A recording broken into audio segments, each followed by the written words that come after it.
Hey everybody, Arthur here, back with more 3DS and Wii U for you guys. We are not stopping, I am not resting until the eShops close for good, and this time we're taking a look at the lesser known of all 3DS and Wii U games. The ones that came out so recently that many of us never even got the time to learn about them. And let me tell you, despite being mostly simple games made by solo developers and having their fair share of flaws and jankiness, many of these are pretty enjoyable and surprising. So if you're a patient player who can enjoy a game despite its flaws, there is a lot for you here. Do check out the rest of my eShop closing coverage if you haven't yet, link on screen now, and stay tuned for at least one more video after this one. It is coming, guys, the end of an era, but we are going out with a bang. Welcome to the channel, this is From the Void.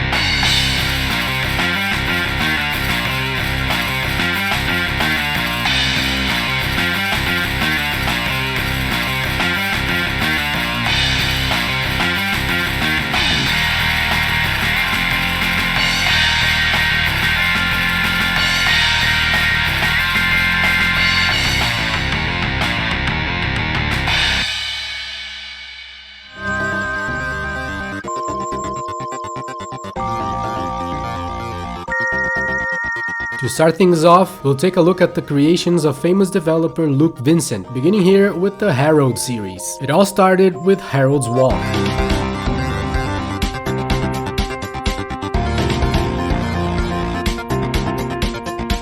Releasing in the very end of 2020 exclusively to the 3DS. This is a 3D platformer that may look unappealing, and in fact I think much of it's actually on purpose. I mean, look at Harold, look at the protagonist. He's an oversized guy in full spandex, showing off some serious butt crack in the backside. He wears a crown, I mean he doesn't care, clearly. And I think so doesn't Luke Vincent. I'm sure that as a solo dev, budget was a concern, but there is definitely a disregard, I'd even say a rejection for beauty and tidiness. Everything is haphazardly put together and there is amazingly a lot of charm that comes from it. It is hard to explain actually. On the control side, this is why these games are worth playing. Harold's Walk plays like a classic 3D platformer, but there is a nice fluidity here. Harold moves rather fast, jumps real far away, has a double jump and can do a roll move, after which he moves slightly faster, and the same can be done in mid-air. And this is just Harold's Walk. Things escalate a lot in the sequel Herald Reborn. Not only is the game much bigger with a proper hub area instead of stages like the original, but Harold now is a beast. After rolling, he moves way faster than ever, and rolling 3 times in a row makes him catch on fire, and now we're talking some serious speeds here. These new control mechanisms really transformed the game. It's a joy to roll around and explore this world of Herald Reborn. The crowns, which are the main collectible of these games, are now much tougher to reach, providing a real challenge, making Reborn an impressively entertaining and enjoyable 3D platformer. And the 3DS, if you think about it, is really lacking on this genre, right? So these two Herald games are kind of must-haves if you like these and don't mind or even enjoy weird-looking games. And now, in the final stretch of the 3DS eShop, all Luke Vincent games are discounted, making Herald's Walk $2.99, a fair price considering that this one is rather short, and Reborn, which is truly much bigger than Walk, is getting a substantial discount going for $4.99.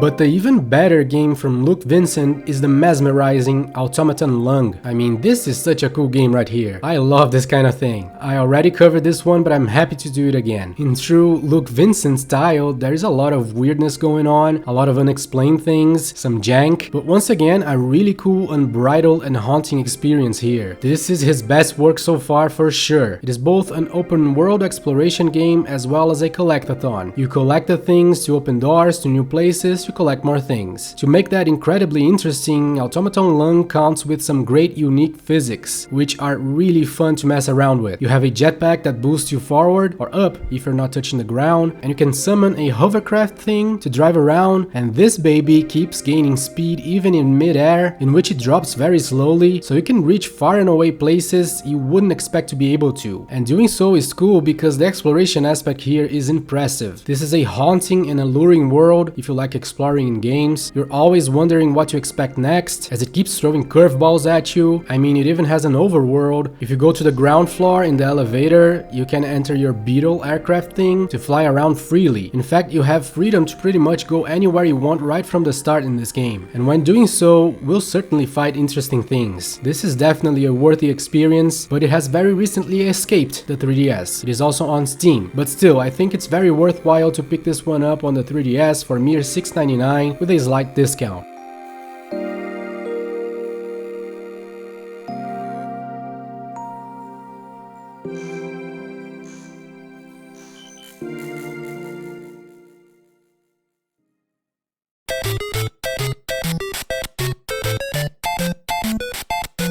Now let's shift gears a bit and tackle some Wii U games. First is Captain U. Yeah, Captain U. Okay, this is a very simple platformer that uses the gamepad in ways. It's nothing too special. I'd say this is the least interesting game in the whole list. I mean, it's not terrible, just nothing to write home about. There are some good ideas, like being able to create temporary blocks to reach new platforms. You can also move some special platforms by touching them on the gamepad. Others will require you to tilt the gamepad to move them. So yeah, it uses some of the unique features of the system, but the game is too janky, the graphics are ugly, it feels too average to be truly enjoyable, even among these games which all have their limitations. But then again, for $2.99, some of you may be interested in picking it up for some mild side-scroller platforming action that will die with the Wii U eShop in a few days.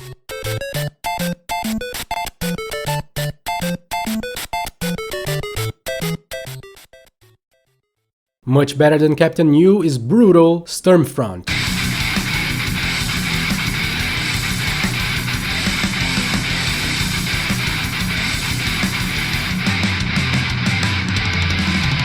This is a twin-stick shooter, a rather good one too, with lots of grotesque creatures, which fits the non-stop twin-stick shooting action very well. It's a pretty regular game of this kind. You can pick up power-ups to improve the amount of bullets you shoot, special weapons with limited use, health, and gasoline. This is kinda cool actually. Gasoline is your flamethrower's fuel, which is your permanent secondary weapon. You can use it normally to defeat enemies, but its true purpose is to burn the creatures' nests and make sure no more creepy crawlies come out of them. Pretty cool extra thing to worry about here. And that's pretty much it. Sturmfront, a fun time for fans of twin-stick shooter, but also not a masterpiece or anything. You can pick it up on the Wii U for $9.99.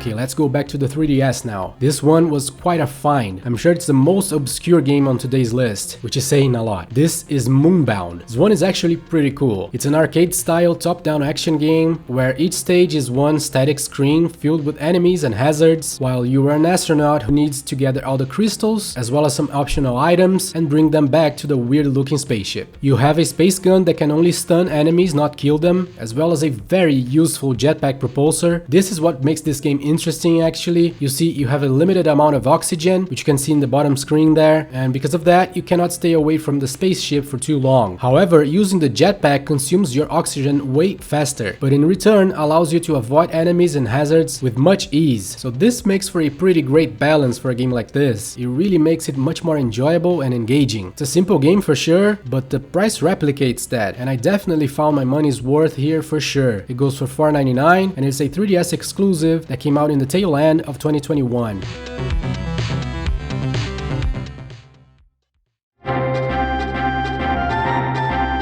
Next is Fragrant Story. This game got a lot of people pissed off, rightfully so. It's a tactical RPG with only 3 stages. It lasts 15 minutes or less. It's ridiculous. However, and I've done a good amount of research since the last time I talked about this, the developer himself announced that there is a free DLC being worked on right now to be released in the form of Update 1.2, and it's now confirmed that this update will only come out after the eShops close, which yes, it is a possibility. Nintendo allows that. And yeah, yeah, it means that none of us will be able to make a perfectly well-informed decision regarding the DLC and whether or not it will be enough to make this game a worthwhile experience, cause right now it isn't. However, if the developer's words are to be trusted, he has confirmed that the DLC will expand the duration of the game in about 40 times. This means that the game will become about 8 to 10 hours long, which yeah is a substantial amount, but it remains to be seen if it is going to be a worthwhile extra 8 hours, but great news if you already have the game, that's for sure. Now let's talk about the game real quick. This is a tactical RPG where you pick characters who have no backstory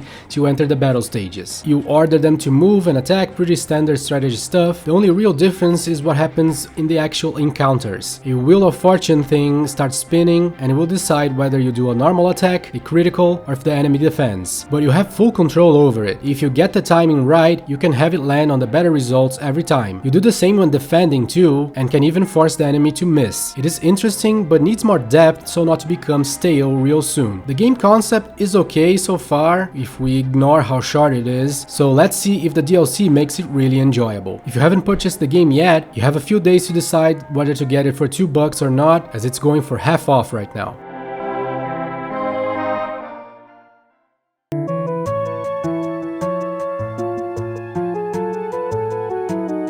Fragrant Story though is not the only game from William Cage to be released completely unfinished as a strategy to meet a cutoff. There's another one, Otosan, but this is even more ridiculously devoid of content. This game is 30 seconds long. Yeah, 30 seconds, it's nothing. It has some nice graphics, right? It looks like it could be a cool RPG, a la Earthbound, but no, it's nothing. There are 3 stages, each lasting for 10 seconds on the clock. A bunch of food pops in randomly and you move the cursor to it and press the button to collect the food, and that's it. To be fair, the developer warns you not to buy this game and that he tried making it free, but Nintendo didn't allow. Once again, he did say that an update is being worked on for this one, but gave it way less certainty and seems to be way far off in the future as well. But if you're willing to pay to see what the update will bring when and if it does, you can grab this for $1.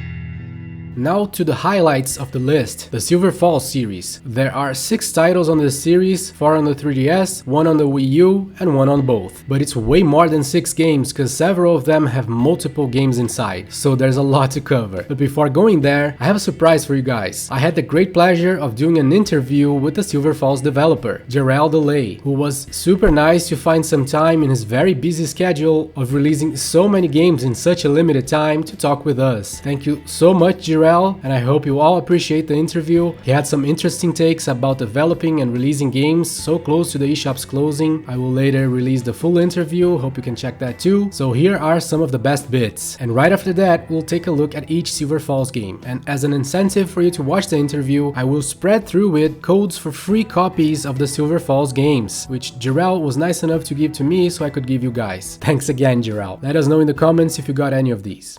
I know you have been super busy with the updates and promotional stuff for your games, so thank you very much for taking the time. And not a worry. My pleasure. My pleasure to be here. Okay. So one of the most interesting things about the Silver Falls games for me as a series is how wildly varied each game is between each other. They look very different. They play very different. You go from Atari-looking games, or even more basic than that, Tiger Electronics games, right? Yeah. Exactly. Yeah. All the way to full 3D. That was really cool to me. I like all those kinds of games, and when they're all in the same series, I think it's pretty cool. I can't even think of a series that does that. So related to that, I want to ask you, what were the inspirations to all these games? So I don't draw inspiration from particular video games. You know, I don't think, oh, I really like this game series and I want to make something like that. For me, when I draw inspiration from other games, I'm drawing inspiration from the feeling that I get. So when I play a game and I get a feeling that I really enjoy, that brings me a kind of excitement, that brings me a sense of wonder, that's the inspiration that I draw. And I try to come up with new ways to share that feeling of excitement with people. People will always compare Silver Falls to Silent Hill because they're both survival horror games. Yeah. And naturally people see similarities between that, and that is because I draw inspiration from the melancholy that I feel when I play Silent Hill Silent games. Hill. I grew up Yeah. with my siblings enjoying Silent Hill, and my sisters would sit and we would play Silent Hill together, and we would Hmm. be terrified, but we enjoyed it. But there was always a sense of melancholy and Yeah. loneliness, and it felt Mhm. like there's no one else, and you're alone, even though Yeah. you're in this whole world. And I thought that was a feeling that, to me, it was exciting to get from a game, and there was so much storytelling potential. So for me, I wanted to draw um, any inspiration for the Silver Falls games. I wanted to draw that from my real life experiences, so the games feel unique and that they're not just copying another game. So Hmm. really, the inspiration for Silver Falls comes from my years of driving around rural areas and mountainous areas and wilderness areas around the states, especially around California, Oregon, Washington, Idaho, Pacific Northwest. Hmm. I always enjoyed driving up in the mountains and then just finding a small mountain town somewhere and sitting down in a bar and hanging out with complete strangers and just becoming friends with everyone and chatting. And the sense of loneliness I felt when driving through the mountains at night and when hiking and camping alone in the wilderness, that's the core inspiration for the Silver Falls Oh, games. wow. Why release the games on the 3DS and Wii U so close to the eShop's closing? Yeah, and that's a great question. And that is entirely because 12 months ago I was ready to move on to the Switch Hmm. completely. I had finished my Wii U and 3DS development, and people still kept asking about a Wii U game that I had started a few years ago, and I canceled development on that because I just didn't have the experience needed in order to create a game. White Inside Its Umbra launched exclusively on the Wii U on February 16th, and people are playing it, so they understand what an ambitious title that game is, and it achieves something that can't be done on any other console. And when I first started working on that game, I absolutely lacked the experience and the expertise needed to execute a concept like that. Hmm. Um, but I always push myself as a developer to constantly keep improving. And so by the time Nintendo announced that the eShop would be ending sales, people all over the world were upset. And I just wanted to give people something to look forward to. I wanted to cheer people up because um, I I was upset that people were hurt and upset that they would be losing this eShop, and I really feel for people. And I'm a massive fan, and I still am a regular user of the 3DS and Wii U. So Yeah. to see my fellow fans really upset about it, I thought maybe there's something I could do about it, Hmm. and it turned out that there was something that I could do about it, and Yeah. it just took an immense amount of hard work, and it took a Hmm. huge amount of goodwill from Nintendo because I had to work with them from a professional standpoint. And I had to convince Nintendo to hold the door open, and I had to convince them that I was capable of producing this many titles in such a Yeah. short amount of time. Uh-huh. So we we did launch a number of games, and people have been messaging me and letting me know that they do feel better about the eShop ending because they now have had something to look forward to, and people are telling me that the final games that we got are games that they really enjoy and they're having so much fun with. So Yeah, I I'm can. just grateful. Yeah, I'm Mhm. grateful to everyone for supporting me because I could not have done it, and I would not have done it if people had not asked for me to do it. I'm gonna ask you to pick your favorite baby now. Which one of your Oh, games is your favorite? oh no. Well, this is tough. That's very difficult because when I launch the games, I don't hang on to them. Yeah. I let them go, and they belong to the players now. So I don't Hmm. really view them as mine anymore. Um, it's very tough. I Obviously there's a sense of newness for Gaiden Deathly Delusion Destroyers, Hmm. uh, and everything's exciting, when it's the newest one. Right. Um, but I think that's the game where I was able to push myself the most. And so for now, I might just say maybe my favorite right now is Gaiden Deathly Delusion Destroyers, and Cool. that's because that game is the culmination of all of my hard work and all of the ability that I had worked so hard to Hmm. build up. So every game that I had worked on was an incredible challenge, especially in the last 12 months. I had to push myself. I had to keep improving on the fly so that I could make these games way faster than I'd ever made any game before. Mm-hmm. And all of the skills that I built up through working on the other games came together and allowed me to make both Gaiden Deathly Delusion Destroyers and Ruby River in an Mm-hmm. extremely short amount of time. Yeah, I heard 3 weeks, right, for Ruby River. Yes, Wow, yes. that's And impressive. I was, it was, it was weirding me out, to be honest. The fact that I was able to work so quickly and efficiently, and it was a bit scary because I wondered, I got to the end of that time period and I thought, am I going to have this finished in time to submit to Nintendo? And I understood I've made this so fast. What if people don't like it? What if there's not enough content in there? And there's always doubt when you're creating anything, but you also have to just believe in the thing that you've created. So Mm-hmm. Gaiden Deathly Delusion Destroyers, I created in 4 weeks of nonstop. It was just furiously working, and I was doing multiple tasks simultaneously across multiple computers, Mm-hmm. and that's how I worked on Ruby River as well. And I did the entirety of the soundtrack. I think Gaiden Deathly Delusion Destroyers took me 2 days because there was a lot of acoustic instruments that I had to play for the Gaiden soundtrack, and for Ruby River, I did the entirety of the soundtrack in 1 day. And so I think because those games are packaged together, I'm also cheating a little bit because I can say Yeah, those two are my favorite, yeah, I can but pick two. I'd say the yeah, I'd say Yeah, they're my favorite because I I'll was allow able to that. take everything I learned and put it all together. Okay.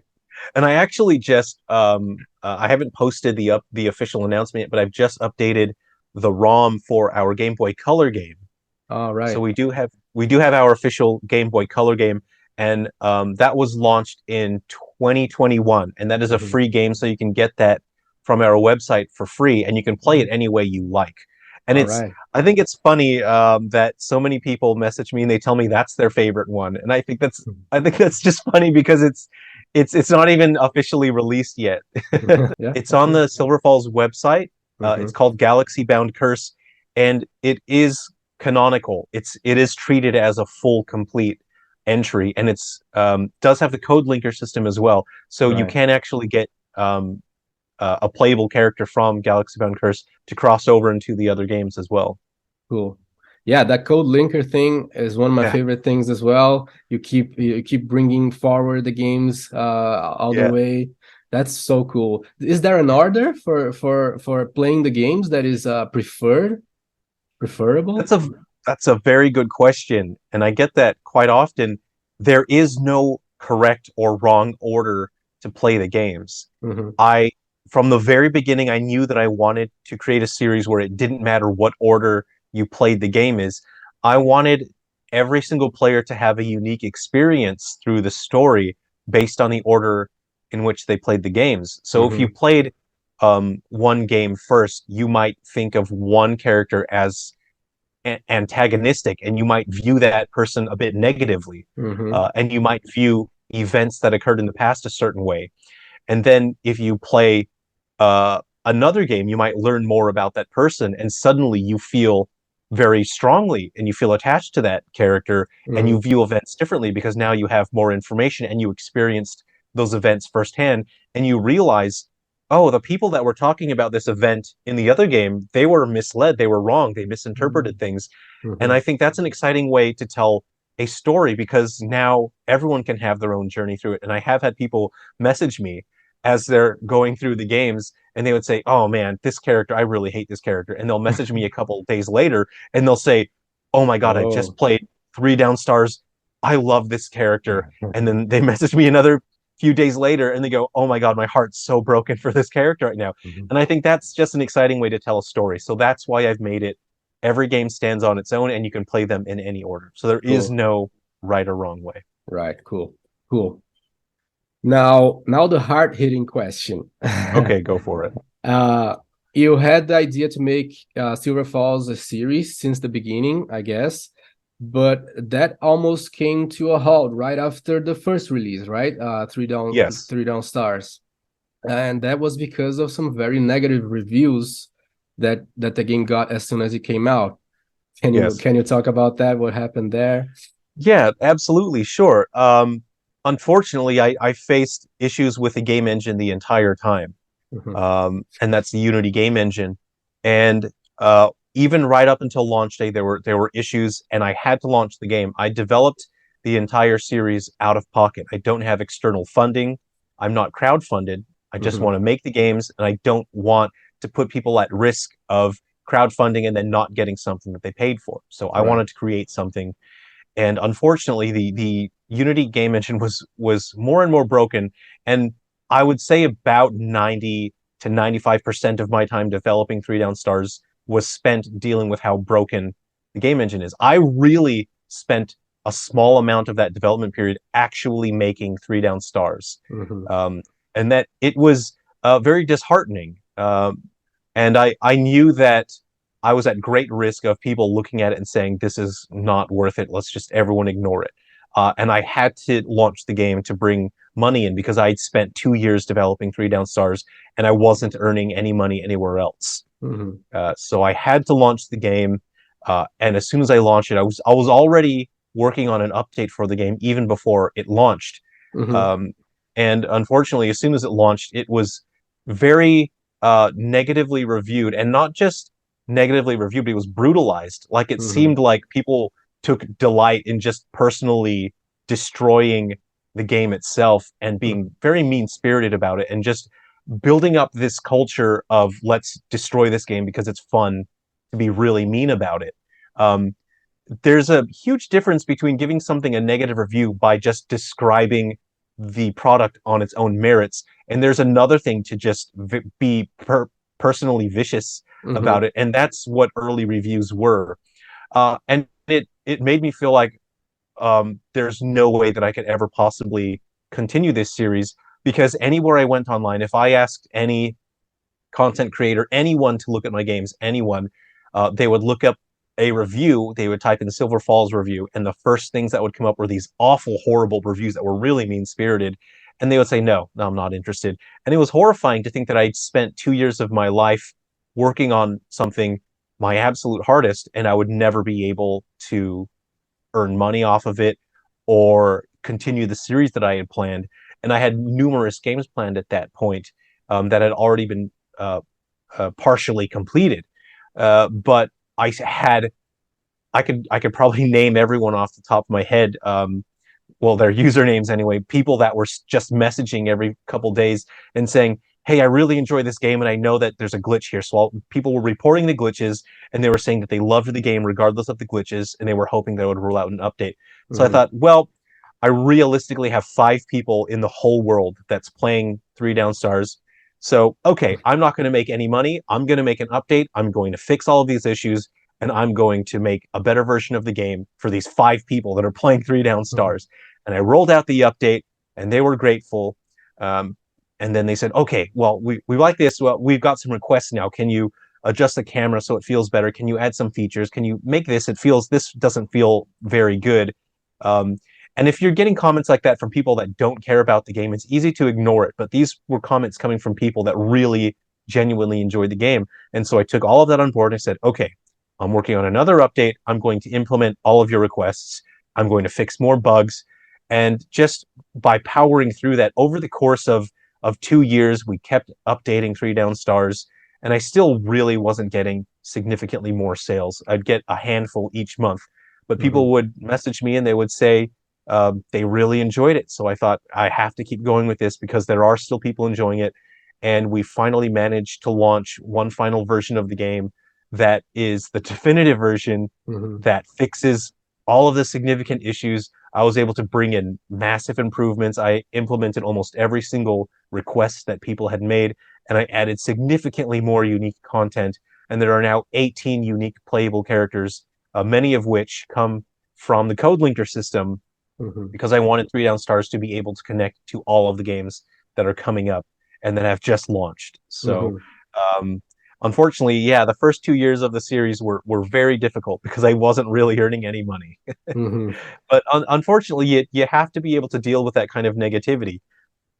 I learned pretty early on that there's always going to be negativity, and even if it stops you, uh, in the moment, you still have to be able to move forward. You have to stand by your guns, and you have to be steadfast, and you have to keep making what you believe in. So I believe in my Silverfall series. I believe in these ideas that I have for games and the stories that I have to tell. And I know now that there are people out there who will really enjoy this stuff. So it doesn't matter what kind of negativity and what sort of a vicious review is launched my way.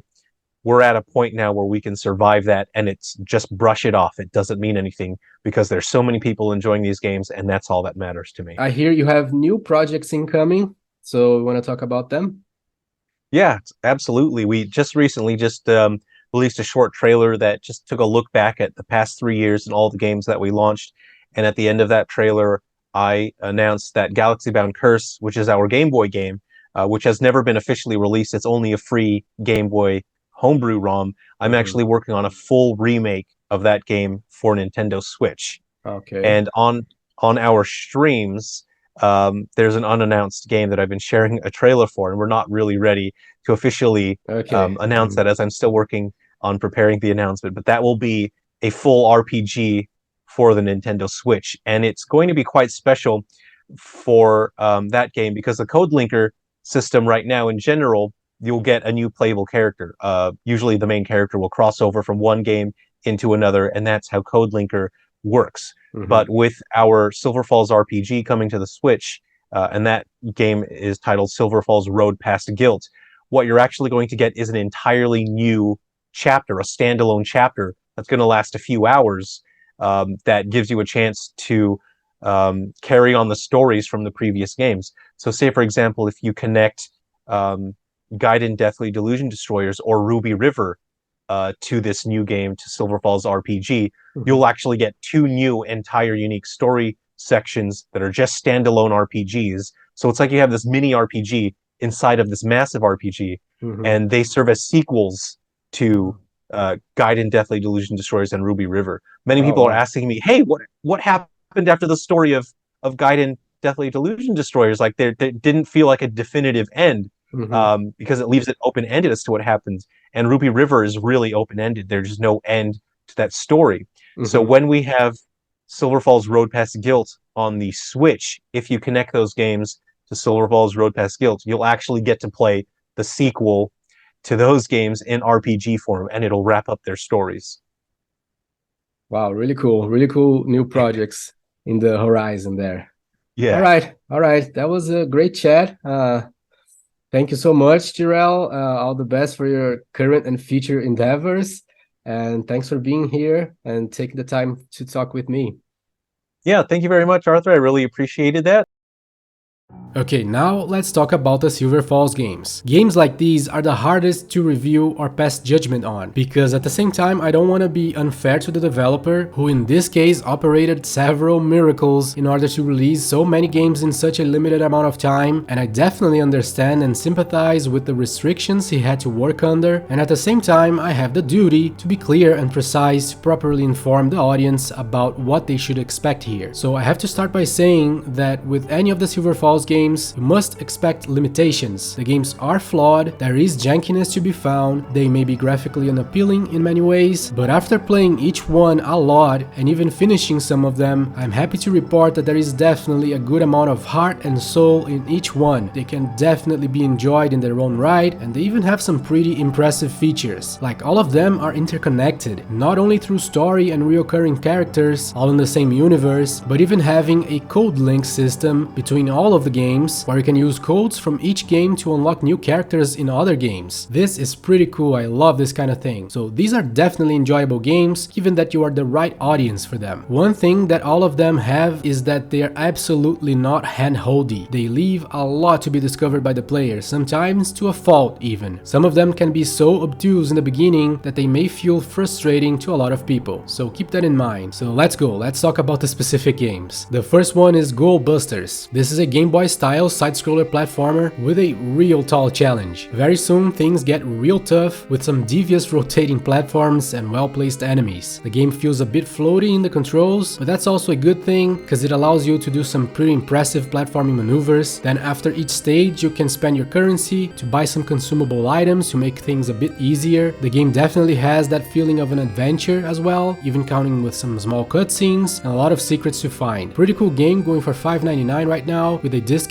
This one has a Switch port though, so you may want to grab it there instead because there are improvements on the Switch version, but then again you'll be giving up on the 3D effect and bottom screen functionality. Next is Silver Falls Undertakers. This is very much an old school adventure game, like real old school. Think E.T. on Atari, that's what this is, but better. It's all about exploration, finding items, and trying to help people escape the menacing creatures. There's a good amount of gore in this game too. There is a story here as well. It's pretty interesting if you like a real old school adventure game. It's the cheapest of the Silver Falls games, going for $3 right now, and this is the one also on the Wii U, and if I'm not mistaken you have a map in the gamepad there that could be really helpful because this is a very easy to get lost in game. Then the flagship of the Silver Falls series is 3 Down Stars. This is definitely my favorite. It's a horror survival with many elements found in games like Silent Hill, such as exploration gameplay in lonely, foggy scenarios intertwined with bizarre encounters with grotesque creatures. It also has several characters to control. The story kinda skips between them. There is also a real sense of mystery and discovery here, with interesting occurrences like alien objects, weird furniture thrown about, people frozen in time. There's a lot going on, making this a rather engrossing game. It's also deeper than it seems in terms of gameplay, with upgrade systems, multiple weapons that you can personalize. Pretty cool. Again, it has its jank, but in this case most of it comes from the type of horror game this is, with clunky combat on purpose, just like Silent Hill. But it's not an issue, it can be enjoyed for sure. Be sure here to disconsider the reviews it got when it launched, because there have been a lot of updates since then. Do note though that this game is a new 3DS exclusive. Do not buy this on a regular 3DS. This one is going for $15.59 right now, the lowest price ever. Now let's take a look at the Wii U exclusive of the Silver Falls games, White Inside Its Umbra. Do you see the reason for some of the names of these games? White Inside Its Umbra is an acronym for Wii U, 3 Down Stars is an acronym for 3DS, and Go Busters for Game Boy. Not all of them do that though. Okay, White Inside Its Umbra is pretty interesting, but the game is rather short and expensive, unfortunately. This is a first-person exploration/action game. You are in the middle of a forest looking for a missing person. Several other people are doing the same. One of the coolest things about this one is that it uses all of the Wii U forgotten features. You can use the Wii remote and nunchuck to move. There's a strong focus on the gamepad that is used as a secondary device, emulating the character's cell phone, full of applications like turning your flashlight on, infrared sensors, GPS positioning, and a lot more. It's pretty interesting. However, it's also very demanding. This game was the most frustrating to me. Suddenly the cell phone disconnected, lost its signal, and I could not turn any of the applications on, and I was left there just guessing my way. It took me reaching out to JERREL to help me out with this. Apparently I skipped a warning in the gamepad that explained what I was supposed to do, so there is definitely a possibility here of getting yourself very frustrated. But if you can manage all that, this is a really interesting exploration game. Eventually some enemies will show up, you can pick up some weapons to fight them off, and once you find the missing person, the game ends. This is supposed to be played in one sitting. It doesn't even allow you to save your progress. Yeah, there are hidden things to find, so you may find enjoyment in multiple playthroughs. Plus there's a secondary game here called Frontier Hunters, which is a first-person on-rails shooter. Surprisingly enough, it's a hard one where you must conserve your ammo, but can definitely be enjoyable as well. The major problem with this title, in my opinion, is the price. It is one of the few that did not get a discount and goes for $25.99. Very spicy price.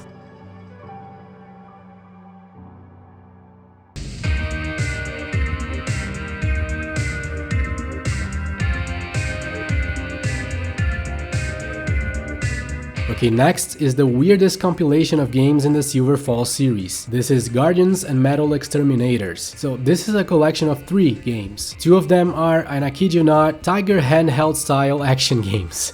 Yeah, the Silver Falls games are truly varied. In Guardians, you must fend off against the invading aliens. Once they get real close, you can special punch them to oblivion, while you can also use a shield against the falling projectiles in a similar way, but it's way trickier to do that. Then Metal Exterminators is much harder. You're a cowboy with a space pistol shooting aliens, but now horizontally. It's very tricky to avoid the projectiles with how you can position yourself in 3 different planes, including with a jump that has a weird timing to pull off. But the star of the show is the game not included in the title of the compilation, weirdly enough, Frontier Guardians. This is a fully fledged 3D mission-based action game with RPG elements. Once again, you have a bunch of characters to unlock here, each one with different main weapons and traits. In town, you can upgrade your stuff, including your stats, level up your main weapon, buy temporary weapons and choose your character. Then once you're ready, walk away to start a mission. Each mission will place you in a randomized location and can be about gathering items, turning on machines scattered about, or defeating a set number of enemies. It is super simple and probably too shallow for a lot of people, but what I enjoyed about this is the character progression. There's a very addictive quality to it, it's hard to explain. You start off very sucky, practically incapable of defeating enemies, but as you level up, your guy gets so much better and the game becomes much more enjoyable. And with a multitude of characters, you can do it over and over dozens of times. After leveling up and tackling a number of missions, you will unlock story scenes for each character, which ties to other games in the series, and that's how you unlock many characters too. I enjoyed this more than I thought I would at first, despite how simple it is. This one is currently discounted, going for $7.79. But note that this title is a new 3DS exclusive, do not buy this on a regular 3DS. And finally, the game that almost didn't come out, the very last 3DS game ever released officially, I think. Silver Falls Gaiden Deathly Delusion Destroyers. Pretty epic name. This is yet another compilation of games, 2 this time. The namesake, Gaiden Deathly Delusion Destroyers, is kinda similar in terms of gameplay loop to Frontier Guardians from the previous entry, but this time it plays similarly to a tower defense game of all things. Yeah, again, a pretty different variation in the Silver Falls series. It's rather enjoyable to play too, but once again, very simple and even shallow for most people, I believe. In town, you can pick among several characters that you unlock as you progress to build your team, and you also pick their weapon, armor, special ability, and consumable item. Then you choose a mission and set off to the tower defense gameplay. You hold the 3DS sideways this time, another feature of the system used by the Silver Falls games that I enjoyed, and so you do everything with the stylus here. Each character has a charge meter in green that makes their attack much more powerful the more it's charged up, so there is an interesting strategy dynamic here, considering that each character also varies a lot in their weapon reach. You can hit multiple enemies with one strike, so you gotta pick your attack timings carefully. Interesting game that once again I enjoyed despite recognizing how simple it is, and that happened because of how good it feels to progress due to the gameplay loop. And the other game in the compilation is Silver Falls Ruby River, and believe it or not, this is a Minecraft style free builder in 3D. Yeah, I'm afraid I'm not fond of this type of game though, so this is the one I played the least of, but as you can imagine, there's a huge amount of freedom here to explore, scavenge and gather materials, with which you can build a number of things from gear to yourself to walls and furniture for your own place. The game is completely open-ended, but I know a lot of people enjoy, so there you have it. This collection was the last one to release, and it's not on discount, going for $16.99. And that's it everyone, hope you enjoyed, stay tuned for more. I think I have one more video in me at least before the eShops close. I hope this one helps out many of you in deciding whether to pick these games, cause even for die-hard 3DS and Wii U fans, there has been little time to discover some of these. Do give them some love if you can, these were clearly passion projects. No one is getting rich of making games that will be sold for a few months, if that. I'm always happy to feature this kind of thing in the channel. It's what I love the most about games, how much of a passion it is, even for people who make games their livelihood, so much so that they put everything at risk for the sake of the games. To some extent, that's what I'm doing here as well. I keep prioritizing obscure games despite knowing that there would be a larger audience for bigger ones. I know my channel could probably grow faster by doing so, but this is where my passion lies. I hope all of you who discovered the channel with the 3DS and Wii U eShop closing coverage can stay with me beyond that. I will continue to cover the great lesser known games as long as I can, so if you believe in that mission and are able to, I would infinitely appreciate if you could support the channel further by joining the Patreon page, like these lovely people who I'm beyond thankful for. Alright, thank you so much for watching, and I'll see you soon.